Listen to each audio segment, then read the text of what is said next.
Y de regreso a Jugando Pelota Dura, la semana pasada tocamos el tema relacionado a la mujer que había salido de prisión. La mujer había sido imputada por el asesinato de un hombre en un negocio en Yabucoa y cuyos hechos quedaron grabados en vídeo. La mujer salió por un recurso de habeas corpus. Vamos a ver lo que mencionamos la semana pasada para hablar sobre el tema cuando regresemos.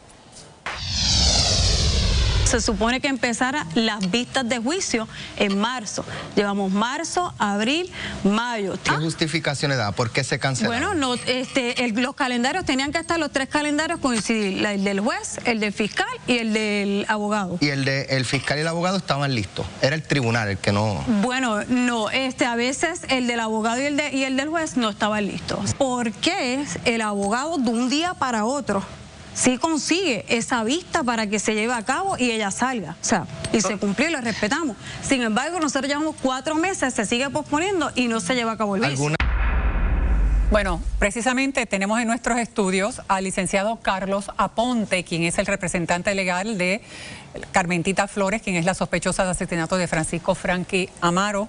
Buenas noches y gracias por estar con nosotros. Buenas noches. Tenemos también al licenciado Manuel Quilinquini, presidente del Colegio de Abogados de Puerto Rico. Buenas noches. Buenas noches. Y tenemos al licenciado José Efraín Hernández, abogado y catedrático auxiliar de Ciencias Políticas. Muy buenas noches a todos. Buenas noches. El habeas corpus se ha convertido en demasiado recurrente en las cortes ¿por qué? Para este tipo de casos. Es un recurso totalmente normal, se da a diario en todas las salas de Puerto Rico. Son decenas las personas que están libres bajo habeas corpus en este momento. Debemos de entender que no se trata de una disposición del caso en sus méritos. Sencillamente el habeas corpus surge de la Constitución del Estado Libre Asociado de Puerto Rico, el artículo 2, sección 13, que es la que lo establece. Y en nuestro sistema de justicia, ningún imputado puede permanecer privado de su libertad por un espacio de más de 6 meses sin celebración de juicio. Eso lo entendemos perfectamente, pero creo que la línea decide por qué está ocurriendo con tanta frecuencia. Es porque hay un tribunal no tiene la capacidad de llevar a cabo los procesos judiciales en ese periodo de 6 meses. Fíjese, en mi opinión, que veo casos criminales todos los días de mi vida en los tribunales de Puerto Rico, realmente es una mezcla de cosas y de situaciones. En muchas ocasiones los testigos no llegan.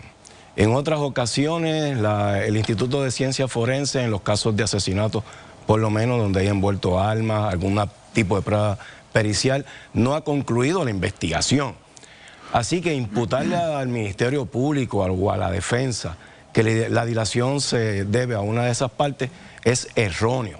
Además, debe de reconocer el pueblo completo que para nosotros los abogados de defensa es sumamente cuesta arriba, en ocasiones, poder demostrar la inocencia o la responsabilidad aminorada de nuestro cliente en una situación de hecho. La policía ha tenido meses para hacer una investigación con todos los recursos que la policía tiene. Sin embargo, los abogados de defensa usualmente tenemos muy pocos recursos para poder enfrentar el poder del Estado. Me gustaría preguntarle a otros abogados, aquí está el presidente del Colegio de Abogados también, si en otros momentos de la historia del país ha habido un porcentaje tan alto de casos de habeas corpus como hay en este momento. Por supuesto, cuando María.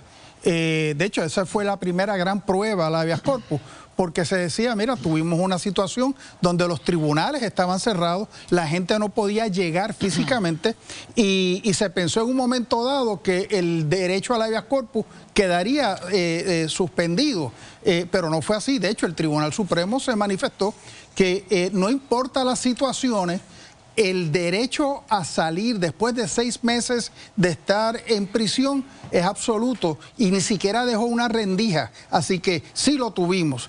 El que lo estemos teniendo ahora es digno de estudiarse. Me gustaría preguntarle al profesor, para que el país sepa que una vez sale la persona, ¿verdad? Sale el acusado libre porque en 6 meses no se le celebró el juicio. ¿Qué pasa después de esos 6 meses cuando regresa a la calle? Bueno, aquí lo que sucede no es que la persona queda liberada de los cargos que pesan en su contra, sino que el Estado pierde esa detención preventiva de la persona y entonces la persona tiene que ser liberada. No obstante, el Estado pues le va a poner un grillete, unas restricciones, pero esa seguridad de tenerlos detenidos ya la pierde. El problema que hay detrás de todo esto, y para que la gente sepa, es la siguiente.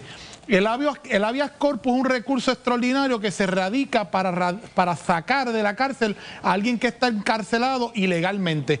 En este tipo de casos el que se está hablando es porque es para sacar a una persona que no pudo prestar la fianza impuesta y al transcurrir los 6 meses, lo que se conoce como la fianza del pobre, pues se radica ese recurso para tratar de sacar a la persona. El problema detrás de todo esto es el de la fianza. ¿Por qué? Porque los jueces, al estar impedidos de detener a una persona, porque por el delito imputado, por lo que constituye un riesgo para la comunidad o para él mismo, recurre a una ilegalidad. Los jueces recurren a una inconstitucionalidad, que es imponer fianzas excesivas para detener a la persona. Licenciado Aponte, usted, y lo cito, dijo que en muchas ocasiones es difícil demostrar la inocencia o la responsabilidad aminorada de nuestra clienta. Ese es este caso. De nuestros clientes. Y en el caso de ella es una responsabilidad aminorada. Hay un video en el que ella aparece matando a esta persona. Sobre los hechos del caso, por respeto primero a los familiares de la persona que resultó fallecida y por respeto a mi representada, no debo comentar el caso. Bueno. No hay más. Víctor. No. Básicamente, el licenciado estaba hablando de todo esto que tenía que ver con la fianza. ¿Cómo se le puede explicar a las personas? Digo, lo han explicado, pero ¿cómo se explica al país que haya una pena de la pérdida de una persona y a la misma vez una creencia de ellos de que esa persona va a guardar cárcel y que haya un momento que por la razón que sea, esa persona tenga que salir de la cárcel, aun cuando el proceso se va a seguir después? Esa es la